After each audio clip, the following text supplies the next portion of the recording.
Aku menikahi wanita berusia 60 tahun bukan karena cinta, tapi karena utang. Tapi siapa sangka, dari pernikahan yang kupaksakan, aku justru menemukan makna cinta yang sesungguhnya. Sahabat semuanya, sebelum kita lanjutkan cerita ini, mari tuliskan di komentar dari mana saja sahabat menonton cerita ini. Dan jangan lupa untuk klik suka dan subscribe channel ini, agar kalian bisa terus menonton cerita dari kami. Mari kita lanjut ceritanya. Namaku Reza Pradipta. Usia 26 tahun. Pekerjaanku resepsionis di Hotel Grand Elora, Hotel Bintang 5 di jantung kota Bandung. Pekerjaan yang kalau orang lihat dari luar kelihatannya keren, berdasi, wangi, menyapa tamu dengan senyum ramah. Tapi di balik senyum itu, ada lelah yang cuma aku tahu. Lelah menahan tekanan hidup yang makin hari makin menggigit. Setiap pagi aku berangkat kerja naik motor tua peninggalan almarhum ayah. Bunyinya sudah kayak knalpot kapal laut, tapi aku tetap sayang. Motor itu satu-satunya warisan yang masih berfungsi. Sementara rumah kami hampir disita. Ya, disita. Semua gara-gara utang. Ibuku, satu-satunya keluarga yang kupunya, jatuh sakit 2 tahun lalu. Stroke ringan tapi cukup untuk membuatnya tak bisa bekerja lagi. Sejak itu, semua biaya pengobatan dan kebutuhan rumah tangga jatuh ke pundakku. Aku berusaha sekuat tenaga, kerja lembur, ambil shift malam, tapi tetap saja, penghasilan resepsionis bukanlah penghasilan yang bisa menyelamatkan seseorang dari jurang utang. Yang lebih parah, ibu sempat meminjam uang dari seorang rentenir bernama Pak Danu. Awalnya cuma 10 juta, sekarang bunganya sudah menggila jadi hampir 50 juta. Aku sempat berpikir menjual rumah, tapi itu satu-satunya tempat kami berteduh. Malam-malamku selalu diisi suara ibu batuk dari kamar sebelah dan pesan singkat dari rentenir. Kalau sampai akhir bulan belum lunas, rumah itu kami ambil. Sampai di titik itu, aku hampir menyerah. Pagi itu, aku sedang berdiri di balik meja resepsionis, menyiapkan daftar tamu check-in, saat seorang wanita elegan dengan rambut perak rapi dan pakaian serba putih berjalan ke arahku. Semua karyawan langsung menunduk dan menyapa sopan. "Selamat pagi, Bu Erni." Itu pertama kalinya aku melihat pemilik hotel secara langsung dari jarak sedekat itu. Bu Erni dikenal sebagai janda kaya yang membangun hotel ini dari nol setelah suaminya meninggal 10 tahun lalu. Katanya dulu dia cuma ibu rumah tangga biasa. Tapi setelah ditinggal suaminya, dia bangkit dan jadi salah satu pebisnis wanita paling disegani di Bandung. Wanita itu menatapku sebentar. Senyumnya tipis tapi tajam. "Kamu Reza ya?" Aku spontan menegakkan badan. "Iya Bu, Reza, shift pagi." Dia mengangguk pelan. "Aku sering dengar tentang kamu. Katanya kamu pekerja keras." Aku hanya bisa tersenyum kaku. "Terima kasih Bu." Sebelum berlalu dia sempat berkata dengan nada aneh. "Nanti setelah jam kerja, datang ke ruanganku. Ada yang ingin aku bicarakan." Sore itu, aku mengetuk pintu ruangannya dengan jantung berdebar. Aku tidak tahu apa yang akan terjadi. Di kepalaku cuma ada 2 kemungkinan. Aku akan dipecat atau dipindah shift malam. Tapi yang terjadi justru di luar dugaan. "Masuk?" Suaranya lembut tapi tegas. Ruangannya luas dan wangi, dengan jendela besar yang menghadap ke taman. Bu Erni duduk di balik meja jati, memandangku lama sebelum berbicara. "Kamu terlihat seperti orang yang banyak pikiran, Reza." Aku kaku. "Hanya sedikit lelah kerja, Bu." Dia menggeleng pelan. "Tidak, aku bisa lihat dari matamu. Kamu menyimpan sesuatu yang berat." Entah kenapa tatapannya menembus pertahananku. Aku mencoba tersenyum, tapi senyum itu kaku. "Tidak ada apa-apa, Bu." Dia mencondongkan tubuh ke depan. "Kalau aku bilang, aku bisa bantu kamu keluar dari semua kesulitan itu. Kamu mau dengar?" Aku terdiam. Kalimatnya terdengar seperti rayuan dalam film, tapi nadanya serius. "Apa maksud ibu?" tanyaku hati-hati. "Utang ibumu," katanya pelan. Dunia seakan berhenti berputar. Aku terpaku. "Ibu tahu dari mana?" "Dari catatan administrasi karyawan. Aku tahu sebagian besar staf masih punya beban finansial. Tapi kamu," dia berhenti sejenak, menatapku lekat. "Kasusmu berbeda." Aku tidak bisa bicara. Tanganku bahkan mulai berkeringat. Dia berdiri, berjalan mendekat. Aku tidak suka bertele-tele. Aku wanita yang sudah lama hidup sendiri. Tidak punya anak, tidak punya siapa-siapa. Dan aku butuh seseorang yang bisa menemaniku.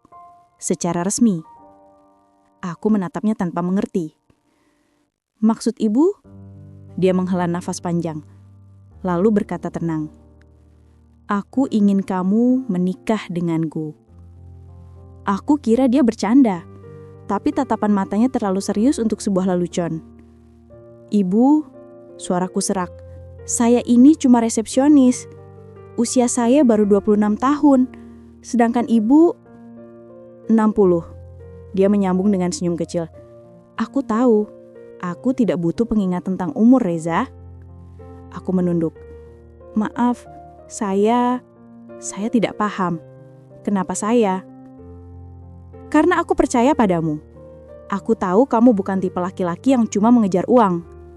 Kamu pekerja keras, kamu setia pada ibumu, dan kamu tidak punya catatan buruk. Aku sudah selidiki." Kata selidiki membuat tengkuku kedinginan. Lalu dia menatapku dengan tenang, suaranya menurun. "Kalau kamu mau, aku akan lunasi semua utang ibumu, termasuk biaya pengobatannya. Dan aku akan pastikan hidup kalian aman." Aku menelan ludah. "Dan kalau saya menolak, rumahmu akan hilang." Nada suaranya datar, tapi kalimat itu terasa seperti vonis mati. Hening memenuhi ruangan. Aku memandangi wanita itu, berdiri anggun, tenang, tapi menyimpan sesuatu yang tidak bisa kuterjemahkan. Bukan nafsu, bukan iba, lebih seperti tujuan. Aku tidak minta banyak. Aku hanya ingin ada seseorang di sisiku. Secara resmi, tidak perlu cinta, tidak perlu janji, cukup status. Aku menatap lantai, berpikir keras. Bagaimana mungkin aku menikah dengan wanita yang bahkan bisa jadi seumuran ibuku sendiri? Tapi di sisi lain, aku membayangkan wajah ibu yang lemah di rumah, yang mungkin malam ini masih memikirkan bagaimana membayar utang. Aku tidak punya pilihan. Dan Bu Erni tahu itu. Malam itu aku pulang dengan kepala kosong. Jalanan Bandung terasa sunyi meski lampu-lampu kota menyala terang. Di rumah, ibu sedang duduk di kursi roda menatapku dengan senyum lembut. "Kamu kenapa, Nak? Kelihatan murung." Aku memaksa tersenyum. "Cuma capek kerja, Bu." Dia mengangguk pelan. "Sudah, jangan terlalu mikirin utang itu. Ibu yakin pasti Tuhan kasih jalan." Aku tersenyum getir. Mungkin ini jalan itu, jalan yang tak pernah kubayangkan. Dan malam itu, sebelum tidur, aku hanya bisa menatap langit-langit kamar sambil berbisik pada diri sendiri. Apakah hidupku akan berubah selamanya, atau justru berakhir di sini? Aku tidak pernah membayangkan pernikahan seperti ini. Tanpa musik, tanpa bunga, tanpa doa keluarga. Hanya aku, Bu Erni, seorang notaris tua dan asisten pribadinya yang memegang map berisi dokumen-dokumen tebal. Semuanya terjadi terlalu cepat. 2 hari setelah tawaran itu, aku sudah berdiri di ruang tamu rumah besar milik Bu Erni di kawasan Dago Atas. Udara sejuk seharusnya membuat tenang, tapi hatiku justru seperti diperas. Di atas meja marmer, surat pernikahan itu sudah siap ditandatangani. Sementara notaris menatap kami berdua dengan ekspresi datar. "Silakan tanda tangan di sini, Pak Reza," ucapnya pelan. Tanganku gemetar saat memegang pena. Aku menatap nama di sebelah kolomku. Erni Kusuma Wardani, 60 tahun. Dan di bawahnya, Reza Pradipta, 26 tahun. Selisih usia 34 tahun, tapi di kertas itu, kami dianggap sepasang suami istri. Bu Erni menatapku singkat sebelum ikut menandatangani. Tidak ada senyum, tidak ada kata romantis. Hanya keheningan yang menegaskan betapa absurdnya semua ini. Setelah semuanya selesai, notaris menutup map dan berdiri. Sah secara hukum. Kalimat itu sederhana, tapi terasa seperti palu yang mengetuk kepalaku. Malamnya, aku duduk di teras rumah besar itu. Rumah yang megah, tapi entah kenapa terasa dingin dan sunyi. Dari luar, orang mungkin akan iri. Aku sekarang tinggal di rumah bergaya kolonial dengan halaman luas, mobil mewah di garasi, dan seorang istri yang dihormati banyak orang. Tapi bagiku, tempat ini terasa seperti istana tanpa jiwa. Bu Erni jarang bicara. Sejak pernikahan itu, ia hanya memberiku satu permintaan. Jangan katakan apapun pada ibumu. Katakan saja, kamu dapat kenaikan gaji dan tinggal di asrama karyawan. Awalnya aku ingin menolak, tapi ia menatapku tajam. Reza, ini bukan hubungan biasa. Dunia luar tidak perlu tahu. Nada suaranya tegas, tapi di balik itu ada getar yang sulit dijelaskan. Seperti seseorang yang sudah terbiasa kehilangan dan takut mengulanginya. Jadi aku menurut. Aku menelpon ibu malam itu, berbohong untuk pertama kalinya dalam hidupku. Bu, Reza sekarang dapat tempat tinggal dari kantor, jadi jangan khawatir kalau Reza nggak pulang dulu beberapa hari. Ibu hanya menjawab lembut. Yang penting kamu sehat, Nak. Kalimat itu malah membuat dadaku sesak. Aku menatap langit-langit kamar mewah yang sekarang jadi tempat tidurku, dan rasanya seperti terjebak di dunia orang lain. Hari-hari berikutnya berjalan aneh. Pagi aku berangkat kerja seperti biasa, menyapa tamu dengan senyum palsu. Sementara karyawan lain mulai bertanya-tanya, kenapa Bu Erni sering memanggilku ke ruangannya. Ada apa sih, Za? Kamu deket banget sama Bu Erni sekarang? Kata Rian rekan kerjaku setengah bercanda. Aku cuma tertawa kecil. Biasa cuma bahas administrasi. Padahal setiap kali Bu Erni memanggilku, ia hanya menanyakan hal-hal sepele. Kadang menawari makan malam di rumah, kadang memintaku menemani membaca laporan. Tidak ada romantisme, tidak ada keintiman. Hanya keheningan yang perlahan mulai akrab. Suatu malam, kami makan di ruang makan yang begitu besar, hingga gema sendok terdengar jelas. Ia menatap piringnya lama sebelum berkata, "Kamu masih tidak nyaman ya?" Aku hampir tersedak. "Tidak, Bu, cuma belum terbiasa." Ia senyum kecil. "Kamu boleh jujur, Reza. Aku tahu ini bukan hubungan biasa." Aku terdiam. Senyumnya yang biasanya tegas kali ini terlihat rapuh. Garis halus di wajahnya seakan menceritakan masa lalu yang panjang. Aku melihat sekilas di matanya. Bukan kesombongan seorang wanita kaya, tapi kesepian yang dalam. Aku sudah lama hidup sendiri. Lanjutnya pelan. Dunia hanya tahu aku sukses, tapi mereka tidak tahu rasanya pulang ke rumah tanpa suara siapapun yang menunggu. Aku menatapnya, dan untuk pertama kalinya, aku melihat Bu Erni bukan sebagai bos atau penyelamat, tapi sebagai manusia biasa. Seorang wanita yang berusaha keras terlihat kuat, padahal dalam dirinya ada luka yang belum sembuh. "Mengapa tidak menikah lagi sebelumnya?" tanyaku akhirnya. Ia tertawa pendek, tapi tawanya hambar. "Setelah suamiku meninggal, Aku pikir cinta tidak ada lagi buat aku. Tapi ternyata kesepian bisa lebih kejam daripada kematian. Aku tidak tahu harus menjawab apa. Kalimat itu menggema lama di kepala. Dan malam itu, di bawah lampu kristal yang redup, aku mulai memahami sedikit alasan kenapa semua ini terjadi. Bukan karena uang, bukan karena kekuasaan, tapi karena kebutuhan untuk merasa hidup kembali. Dan entah kenapa, dia memilih aku untuk menjadi bagian dari itu. Hari berganti minggu, aku mulai terbiasa dengan rutinitas aneh ini. Berpura-pura sebagai karyawan biasa di hotel, tapi di malam hari tidur di rumah yang sama dengan pemiliknya. Kadang aku mendengar langkah kakinya di lorong tengah malam, atau melihat lampu kamarnya masih menyala lewat celah pintu. Aku tahu dia tidak tidur nyenyak. Mungkin mimpi buruk masa lalunya masih datang.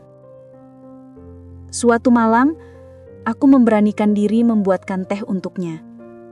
Aku ketuk pintu, dan saat masuk, aku melihat dia duduk di kursi, menatap foto tua. Seorang pria paruh-baya tersenyum bersama dia yang jauh lebih muda. "Itu suamimu?" tanyaku pelan.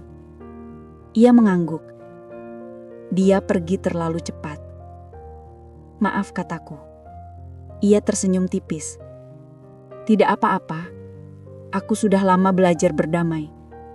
Tapi kadang aku masih bertanya, mengapa Tuhan membiarkan aku hidup, tapi mengambil semua yang aku cintai?"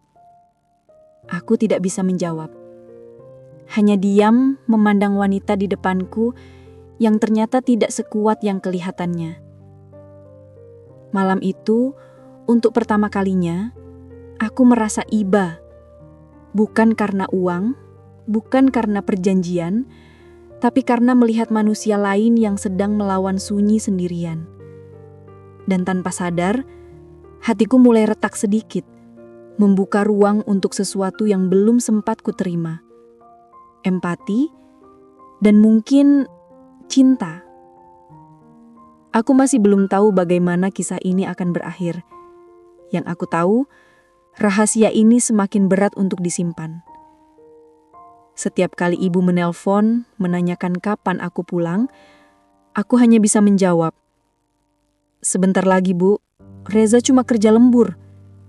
Padahal setiap malam aku sudah di rumah.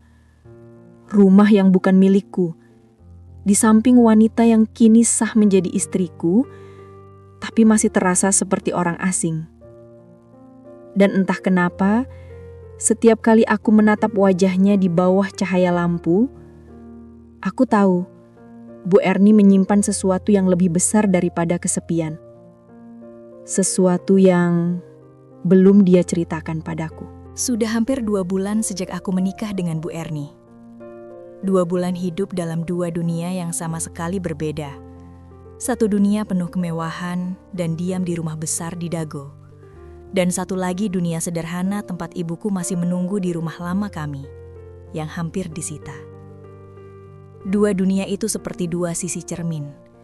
Yang satu memantulkan kenyamanan, yang satu menyimpan kebenaran. Setiap pagi aku masih bekerja di hotel, tersenyum kepada tamu, menyapa karyawan lain seolah semuanya baik-baik saja. Tapi setiap kali mendengar seseorang menyebut nama Bu Erni, jantungku berdebar aneh. Ada rasa yang sulit dijelaskan, campuran antara segan, hormat, dan sesuatu yang lebih halus dari sekedar rasa kasihan. Aku tak menyangka bisa begitu memperhatikan wanita itu. Cara ia menata rambutnya setiap pagi, cara ia memandang keluar jendela dengan mata kosong, bahkan cara ia diam, semua mulai menarik perhatianku.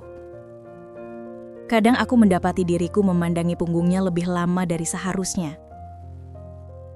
Aku mencoba menyangkal. Aku bilang pada diriku sendiri, ini hanya rasa iba. Tapi aku tahu, bukan hanya itu. Sore itu aku sedang duduk di pantry hotel bersama Rian dan 2 karyawan lain. Mereka tertawa-tawa sambil bergosip seperti biasa. Sampai akhirnya satu kalimat keluar dari mulut mereka yang membuat darahku mendidih. kalian tahu nggak? Katanya Bu Erni itu suka sama cowok-cowok muda. Udah kayak kolektor. Tiap tahun ganti asisten pribadi, ujar salah satu dari mereka dengan nada menggoda. Ah, masa sih? Pantes aja ya, Reza sering banget dipanggil ke ruangannya sekarang. Jangan-jangan tawa mereka pecah.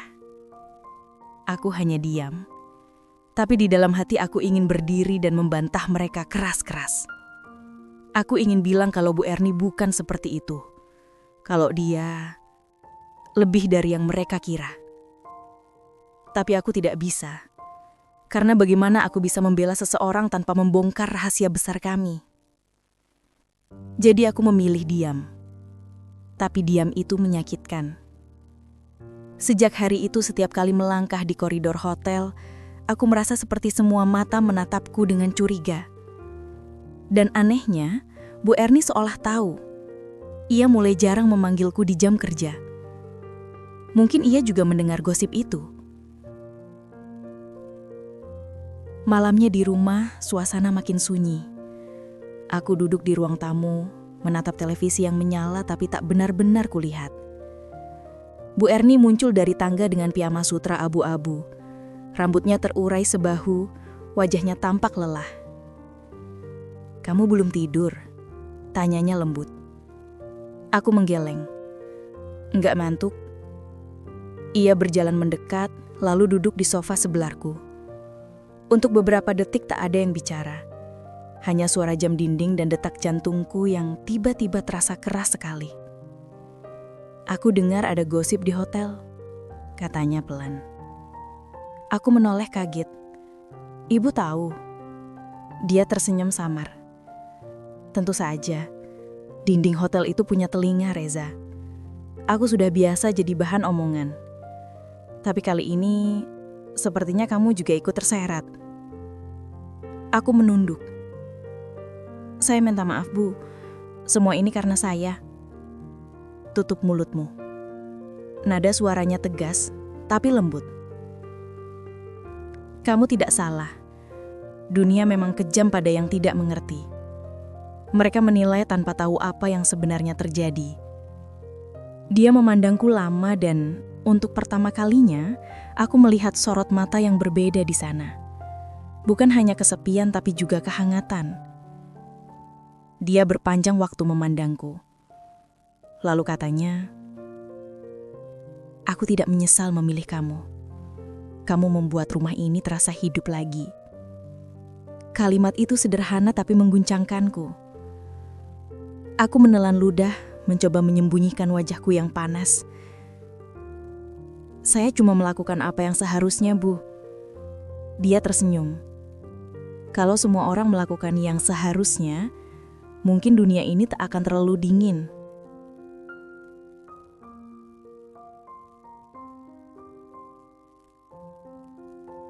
Aku tak tahu harus membalas apa. Kami hanya duduk diam beberapa menit, tapi diam itu terasa nyaman. Ada sesuatu di antara kami. Tipis, samar, tapi nyata. Hari-hari berikutnya aku mulai memperhatikan hal-hal kecil. Bagaimana Bu Erni selalu menyapaku dengan senyum lembut saat aku berangkat kerja. Bagaimana ia menyiapkan sarapan sendiri meski ada pembantu. Dan bagaimana matanya menatapku setiap kali aku pamit. Seperti takut aku tak akan kembali.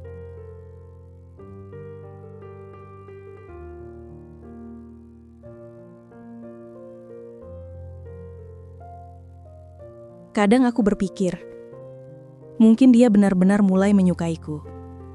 Dan yang lebih menakutkan, mungkin aku juga mulai menyukainya.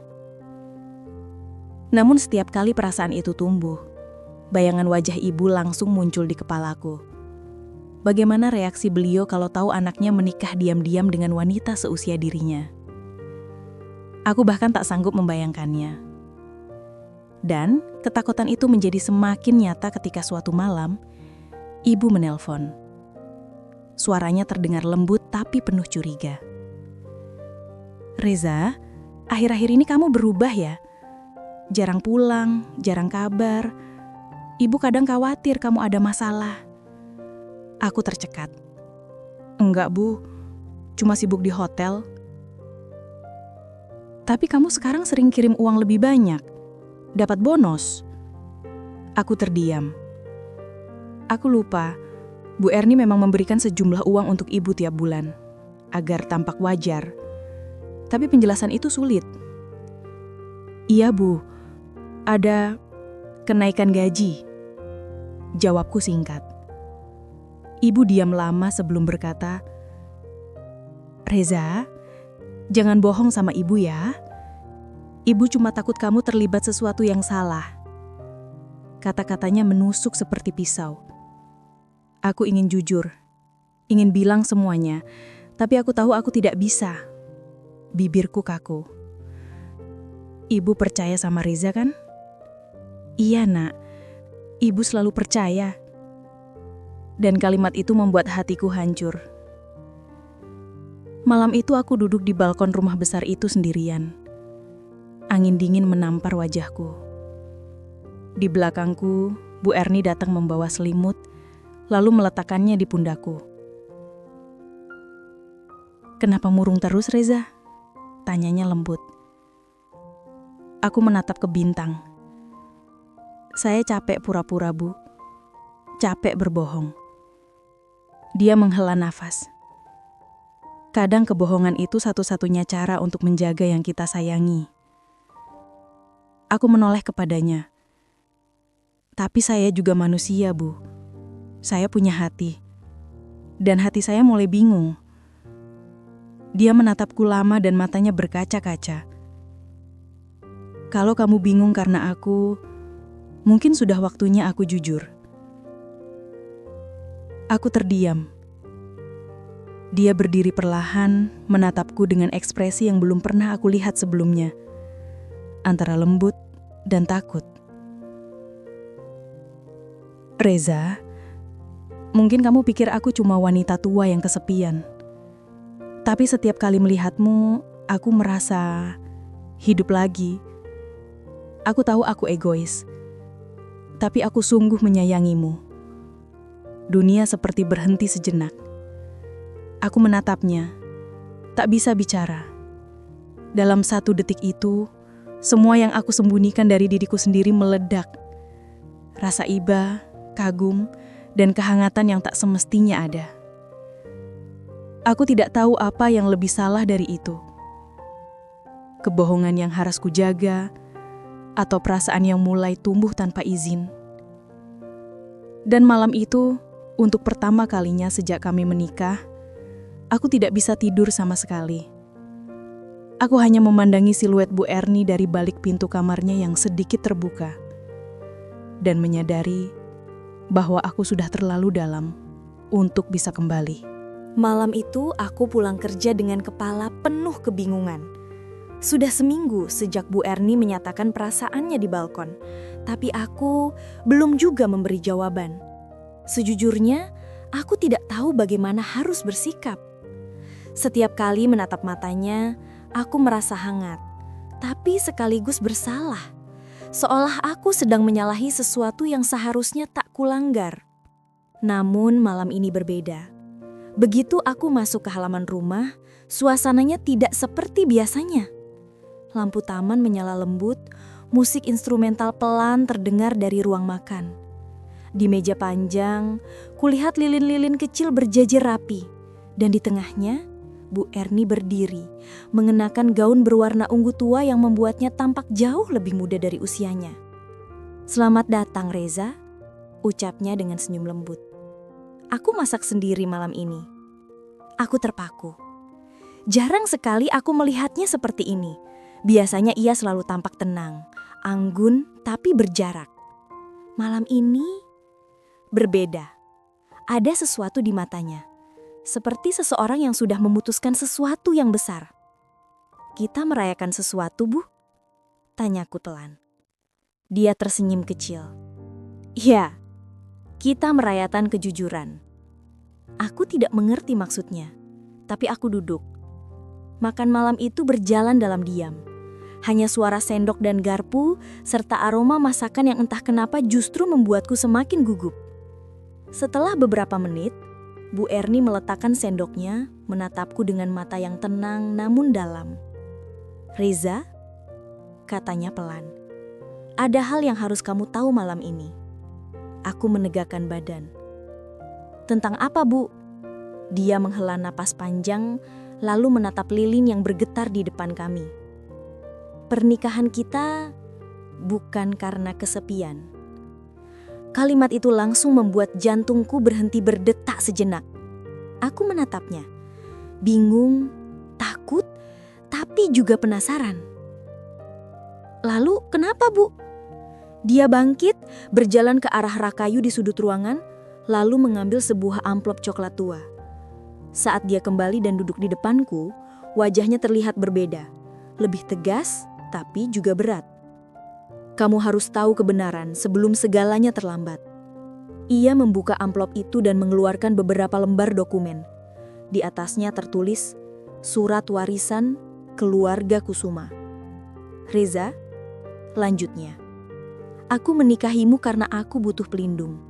Bukan dari dunia luar, tapi dari keluargaku sendiri." Aku terdiam. "Pelindung?" ulangku dengan suara nyaris tak terdengar. Dia mengangguk. "Iya, kamu tahu, setelah suamiku meninggal, seluruh harta perusahaan ini jatuh padaku. Tapi keluarganya, terutama adik iparku Tono, tidak pernah terima. Mereka menganggap aku hanya penumpang yang kebetulan dapat warisan. Mereka sudah berkali-kali mencoba menjatuhkanku, termasuk lewat jalur hukum." Aku mulai memahami arah pembicaraan ini, tapi tetap tak mengerti kenapa aku harus dilibatkan. "Jadi, apa hubungannya dengan saya, Bu?" Dia memejamkan mata sebentar, lalu menatap lilin yang bergetar di depan kami. "Menurut hukum, kalau aku menikah lagi, maka semua hak waris bisa berubah. Tapi hanya jika suami baruku tidak punya hubungan dengan keluarga mereka. Aku butuh seseorang yang bersih, tidak punya catatan, dan bisa kupercaya sepenuhnya. Dan itu kamu." Kata-katanya seperti petir yang menyambar. "Jadi, semua ini cuma bagian dari rencana hukum?" Suara di tenggorokanku nyaris hilang. Bu Erni menatapku, kali ini tanpa topeng. "Aku tidak akan membohongimu, Reza. Iya, awalnya aku memilihmu karena alasan itu. Aku merasa dada sesak. Segala hal yang sudah terjadi, semua kebingungan, rasa iba, bahkan sedikit cinta yang mulai tumbuh di hati, ternyata semuanya berawal dari sesuatu yang dingin, perhitungan." Aku berdiri, menatapnya dengan mata panas. "Jadi aku cuma alat ya? Cuma pion untuk melindungi harta?" Dia menunduk. "Bukan begitu." "Lalu apa, Bu?" Suaraku meninggi tanpa sadar. "Kenapa saya? Kenapa bukan orang lain?" Dia menatapku lama, dan kalimat berikutnya mengubah segalanya. "Karena kamu anak dari lelaki yang pernah menyelamatkanku." Aku membeku. "Kata ibu?" "Apa?" Bu Erni menelan ludah lalu berkata dengan suara bergetar. "Ayahmu, almarhum Pak Dimas, dia dulu sopir pribadi suamiku. Suatu malam, kami hampir kecelakaan di tol Cipularang. Mobil kami nyaris jatuh ke jurang dan ayahmu itu dia menyelamatkanku. Tapi mobilnya sendiri tergelincir dan terbalik. Sejak malam itu, dia berhenti bekerja. Aku mencarinya bertahun-tahun tapi tidak pernah kutemukan. Aku baru tahu dari orang dalam hotel bahwa kamu anaknya. Aku tidak bisa berkata apa-apa. Rasanya seperti ada palu menghantam kepalaku. Dunia seakan berputar. Jadi, semua ini, aku berusaha bicara tapi suaraku parau. Semua ini karena rasa terima kasih." Dia menggeleng pelan. "Awalnya iya, tapi lama-lama tidak lagi. Aku mulai mengenalmu. Aku melihat sosok ayahmu dalam dirimu, ketulusan yang sama, keberanian yang sama. Aku ingin melindungimu, Reza. Aku tidak ingin kamu hidup sesulit dia dulu." Aku menatapnya, antara marah dan bingung. Air mataku menetes tanpa sadar. Kenapa tidak bilang dari awal? Kenapa harus dengan cara seperti ini? Dia menatapku lemah. Karena kalau aku bilang, kamu pasti akan menolak. Aku tahu kamu terlalu bangga untuk menerima belas kasihan. Jadi aku memilih cara yang salah demi alasan yang benar. Aku menatap wajahnya lama, wajah wanita yang dulu kuanggap kuat dan misterius, kini tampak begitu rapuh. Dan entah kenapa di balik semua kebohongan itu, aku justru tidak bisa benar-benar membencinya. Aku menunduk, menarik napas panjang. Jadi kalau begitu, apa yang ibu harapkan dari saya sekarang? Tanyaku lirih. Dia tersenyum samar tapi matanya berkaca-kaca. Hanya satu. Maaf. Hening panjang. Suara hujan mulai turun di luar menambah suasana yang semakin berat. Aku duduk kembali menatap lilin yang perlahan padam. Malam itu seharusnya jadi malam pertama kami yang sesungguhnya. Malam di mana dua insan mulai mengenal satu sama lain. Tapi kenyataannya, malam itu justru jadi malam pertama aku tahu siapa sebenarnya Bu Erni. Dan untuk pertama kalinya, aku menyadari bahwa cinta kadang lahir dari kebohongan, tapi tetap bisa tumbuh menjadi sesuatu yang nyata. Aku menatap Bu Erni yang kini menunduk dalam diam dan pelan-pelan berkata, "Saya nggak tahu harus marah atau bersyukur, Bu. Tapi satu hal yang pasti, malam ini saya nggak akan lari." Dia menatapku, mata itu bergetar antara haru dan lega. Dan untuk pertama kalinya sejak pernikahan kami, Bu Erni menangis di hadapanku. Malam itu bukan lagi sekedar rahasia yang terungkap, tapi dua hati yang akhirnya saling jujur meski semua dimulai dengan kebohongan. Sejak malam itu segalanya berubah. Aku tak tahu apa yang sebenarnya terjadi dalam hatiku setelah semua rahasia terbuka. Marah? Iya. Bingung? Jelas. Tapi di balik semua itu, ada sesuatu yang lain. Sesuatu yang lebih tenang. Seperti luka yang perlahan berhenti berdarah, meski masih meninggalkan bekas yang sulit hilang. Bu Erni tak lagi sama setelah pengakuan malam itu. Ia lebih banyak diam, jarang menatap mataku seperti dulu. Kadang aku melihatnya duduk di taman belakang, menatap kolam ikan sambil memeluk jaket tipisnya. Tatapan yang dulu tegas kini berubah lembut dan lelah. Mungkin karena beban yang selama ini ia pikul sudah terlalu lama disembunyikan. Dan aku juga mulai berubah.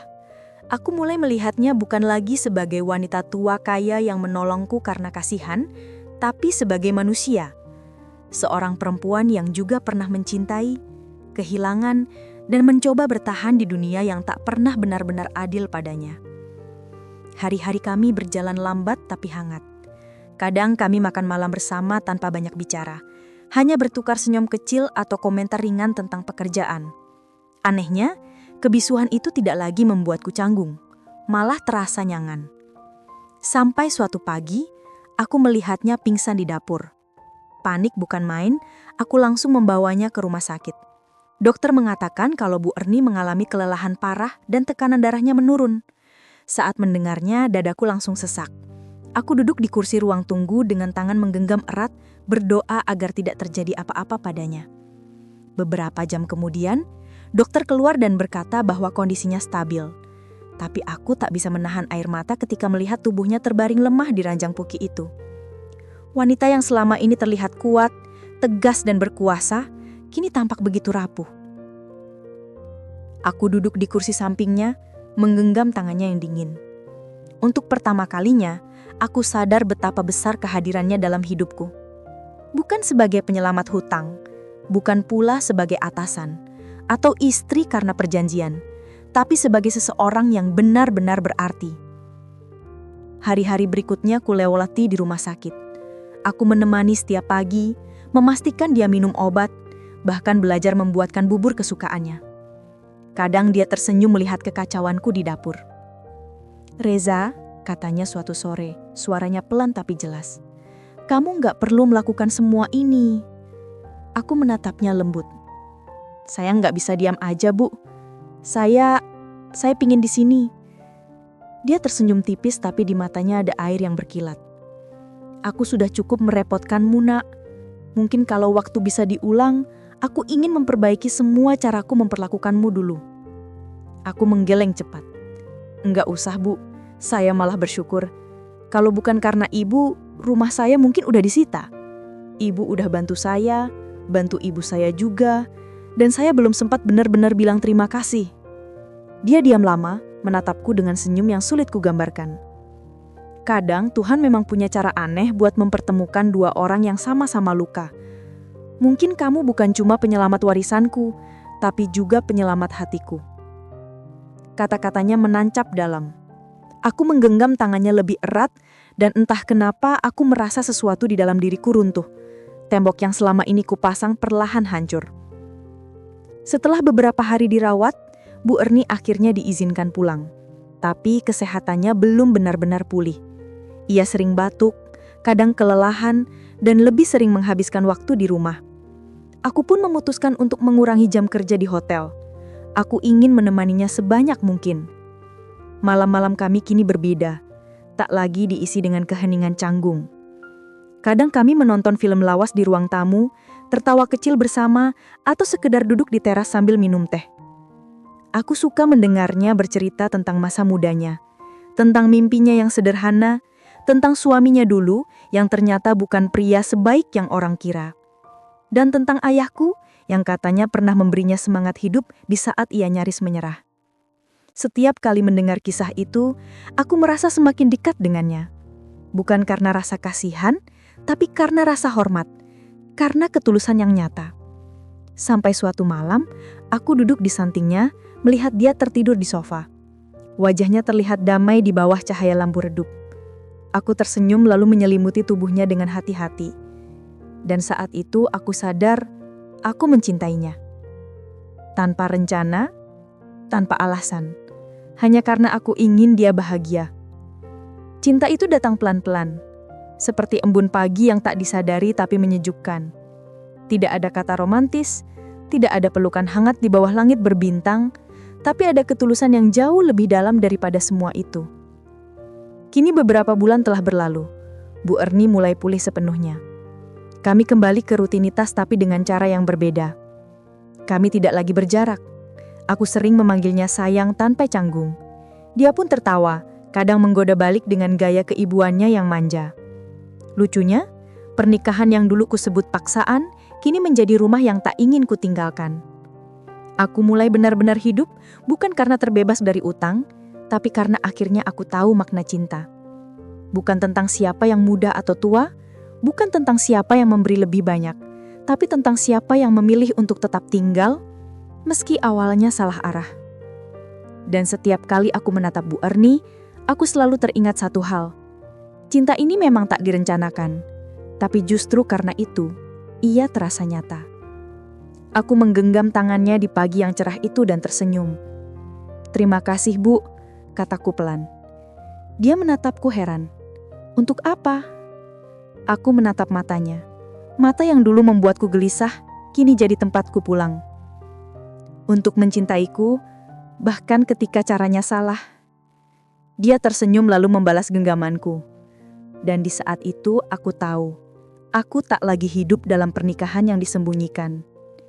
Aku hidup dalam cinta yang akhirnya aku pilih sendiri. Cerita selesai. Terima kasih telah menonton cerita ini hingga selesai.